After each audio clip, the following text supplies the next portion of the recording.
अविश्वास प्रस्ताव यानी कि नो कॉन्फिडेंस मोशन 50 सांसदों की मंजूरी जिसमें होनी चाहिए। देश के इतिहास में अब तक 27 बार अविश्वास प्रस्ताव पेश हो चुके हैं और मोदी सरकार के खिलाफ 2018 में अविश्वास प्रस्ताव आया था जिसमें 326 सरकार के ही पक्ष में थे, 325 और 126 जो थे वो जो अविश्वास प्रस्ताव ला रहे हैं उनके पक्ष में, यानी कि गिर गया था प्रस्ताव। ब्रह्म प्रकाश दुबे हमारे साथ, हमारे सहयोगी जुड़े हुए हैं। ब्रह्म प्रकाश, नंबर्स भी हमें पता है किस तरह की एनडीए की जो स्ट्रेंथ है सबके सामने है, ये कितना टिक पाएगा अविश्वास प्रस्ताव, ये अपने आप में प्रश्न है। क्या हुआ अभी तक, जरा एक बार दर्शकों को बता दीजिएगा। बिल्कुल, देखिए आज विपक्ष की तरफ से नो कॉन्फिडेंस मोशन पेश किया गया लोकसभा में। गौरव गोगोई ने लोकसभा स्पीकर को सुबह सुबह ये नो कॉन्फिडेंस मोशन का प्रपोजल सौंपा। इसके बाद सदन में ये प्रस्ताव एक्सेप्ट किया गया है। देखिए ये बात विपक्ष भी जानता है कि उसके पास संख्या बल नहीं है नो कॉन्फिडेंस मोशन पास कराने के लिए, लेकिन फिर भी अपोजिशन ये प्रस्ताव लेकर आया है। इस बहाने वो चर्चा चाहता है और आपने देखा होगा कि 2018 में भी इसी तरह का नो कॉन्फिडेंस मोशन एनडीए सरकार के खिलाफ आया था, लेकिन वो पास नहीं हुआ था क्योंकि विपक्ष के पास संख्या बल नहीं था। इस बार भी विपक्ष नो कॉन्फिडेंस मोशन लेकर आया है, लेकिन संख्या बल नहीं है।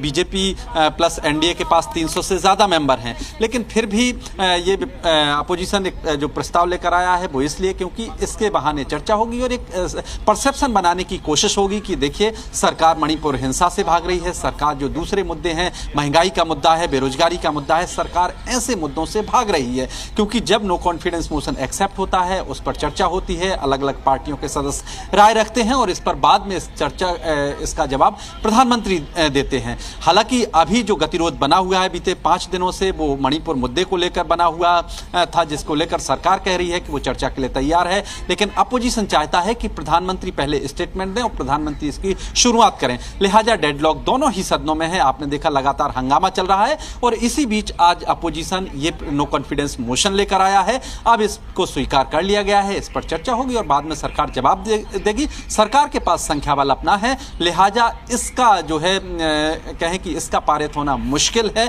भले ही विपक्ष इसके बहाने एक परसेप्शन बनाने की कोशिश करे सरकार के खिलाफ अविश्वास की जनता के बीच में। जी मूल में इसके यही रहेगा। अब देखिए होता यह है कि स्थिति जब अविश्वास की स्थिति तब जब ये कहा जाए कि सरकार या उसकी कैबिनेट बहुत इस तरीके से काम नहीं कर रही कि अपोजिशन को भरोसे में लिया जा सके। अपने तरीके होते हैं, अपने विरोध होते हैं। दिलचस्प जानकारी भी आपको दे दे कि स्वर्गीय इंदिरा जी जब शासन संभाल रही थी तो 15 बार उनकी सरकार के खिलाफ आया था अविश्वास प्रस्ताव। दो बार वाजपेयी जी के शासनकाल में आया उनके खिलाफ। उसके अलावा शास्त्री जी और राव जो थे, नरसिम्हा राव, उनके खिलाफ भी 3 बार आया। तो ये एक जानकारी सिर्फ दर्शकों को दे रहे हैं। फिर राजीव गांधी जी की सरकार आपने देखी, चौधरी चरण सिंह का जिक्र करें या फिर डॉक्टर मनमोहन सिंह का जिक्र करें, प्राइम मिनिस्टर नरेंद्र मोदी जी का जिक्र करें, एक एक बार इनके लिए। अच्छा, नंबर्स नहीं है तो क्या ये मैसेजिंग की लड़ाई है ब्रह्म प्रकाश दुबे कि हम मैसेज दे रहे हैं देश में इन विषयों पर बात होनी चाहिए, सरकार बच रही है, टीम इंडिया तैयार हुई है और टीम इंडिया को भी तो अपनी यूनिटी दिखानी है ना, अपनी स्ट्रेंथ दिखानी है, भले ही नंबर्स ना। अच्छा, राज्यसभा के सांसद इसमें वोटिंग नहीं करते हैं तो ये भी एक स्थिति है। तो कुल मिला के आपको क्या लगता है, लड़ाई मैसेजिंग की है?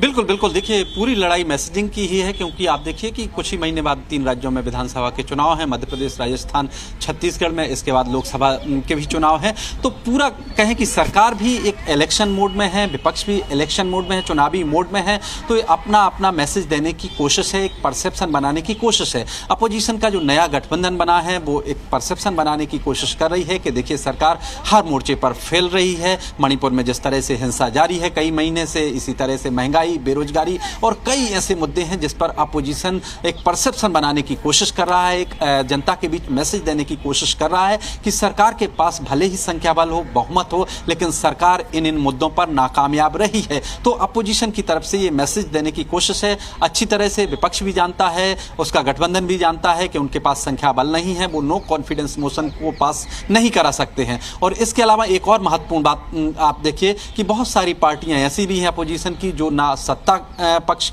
में है ना अपोजिशन में है। जैसे बीएसपी ने कहा है कि वो नो कॉन्फिडेंस मोशन के ना पक्ष में है ना विपक्ष में है, अभी उसने तय नहीं किया है। इसी तरह से कई दूसरी पार्टियां हैं, बीजेडी है और बीआरएस ने जैसे आज कहा है कि वो ना पक्ष में है ना विपक्ष में है। तो कई ऐसी पॉलिटिकल पार्टियां हैं जो ना इधर हैं ना उधर हैं और जिन्होंने बीच का रास्ता अपनाया है। ऐसे में विपक्ष भी जानता है कि उसके पास पर्याप्त संख्या बल नहीं है, लेकिन इस नो कॉन्फिडेंस मोशन के सहारे जनता में एक मैसेजिंग देने की कोशिश है, एक परसेप्शन बनाने की कोशिश है जो अपोजिशन कर रहा है।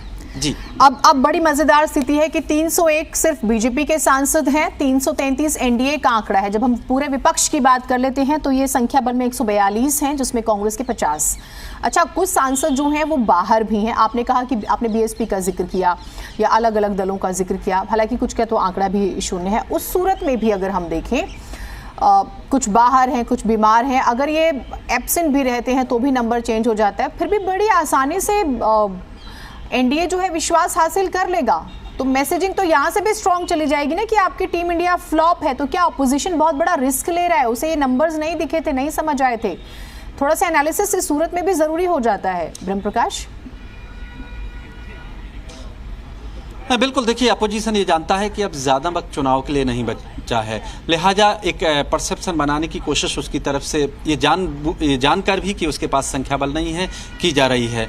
बहुत सारी, जैसा मैंने आपको बताया, बहुत सारी विपक्ष की ऐसी पार्टियां हैं जो नो कॉन्फिडेंस मोशन के पक्ष में नहीं हैं, जिसमें साउथ की भी कई पार्टियां हैं, जिसमें बीजेडी है और बहुत सारी पार्टियां हैं। लेकिन फिर भी अपोजिशन ये नो कॉन्फिडेंस मोशन लाया है, लिहाजा ये जानते हुए कि वो किसी भी सूरत में इसको पास नहीं करा पाएगा। आप देखिए कि 538 में से कुछ 545 होते हैं, लेकिन 538 जो चुने हुए हैं उसमें से 273 एक बहुमत के लिए चाहिए होते हैं। 273 से कहीं ज़्यादा बीजेपी के पास संख्या बल है और इसके अलावा एनडीए को आप जोड़ लें तो और बहुमत और ज़्यादा हो जाता है। लिहाजा ऐसी परिस्थिति में विपक्ष कितनी भी कोशिश कर ले वो नो कॉन्फिडेंस मोशन को पास नहीं करा सकता है, ये अपोजिशन भी जानता है। लेकिन इसके बावजूद बुलाए हैं वो इस वजह से कि एक इसके सहारे एक जनता में मैसेज जाएगा कि वो सरकार कई मोर्चों पर फेल रही है और इसके बहाने अपोजिशन है जो अपनी बात रख पाएगा। अलग अलग पार्टियां हैं वो अपनी बात रख पाएंगी। आपने देखा जो नया अपोजिशन का गठबंधन बना है इंडिया नाम से,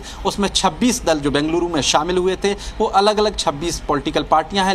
इसमें से 1.5 दर्जन से ज़्यादा ऐसी पॉलिटिकल पार्टियां हैं जिनका एक भी सांसद न लोकसभा में है न राज्यसभा में है, लेकिन वो पार्टियां इस गठबंधन में हैं। लिहाजा अपोजिशन संख्या बल के लिहाज से देखें तो कहीं ठहरता नहीं है, ना लोकसभा में ना राज्यसभा में। फिर भी ये नो कॉन्फिडेंस मोशन ये दिखाता है कि अपोजिशन की एक कोशिश है कि वो इसके सहारे अपनी बात रख सकेगा, जनता के बीच एक परसेप्शन बनाने की कोशिश कर सकेगा कि ये सरकार हर मोर्चे पर फेल हो रही है और मणिपुर में जो हालात हैं, कई महीनों से हालात बिगड़े हुए हैं, उस पर भी ये सरकार फेल हो रही है। लिहाजा इसके सहारे दोनों सदनों में चर्चा जरूर होगी। हालांकि सरकार की तरफ से एक स्ट्रॉन्ग मैसेज देने की कोशिश की जाएगी। इस पर भी प्रधानमंत्री नरेंद्र मोदी ने जैसे शुरुआत में, सदन के शुरुआत में बोला, मणिपुर मसले पर उन्होंने एक कड़ा संदेश दिया। तो ये नो कॉन्फिडेंस मोशन पर जब चर्चा होगी सरकार की तरफ से जवाब दिया जाएगा, तो इस पर भी सरकार की तरफ से एक सख्त संदेश देने की कोशिश की जाएगी, चाहे मणिपुर मुद्दा हो, चाहे महंगाई का मुद्दा हो या दूसरे मुद्दे हों। ठीक है।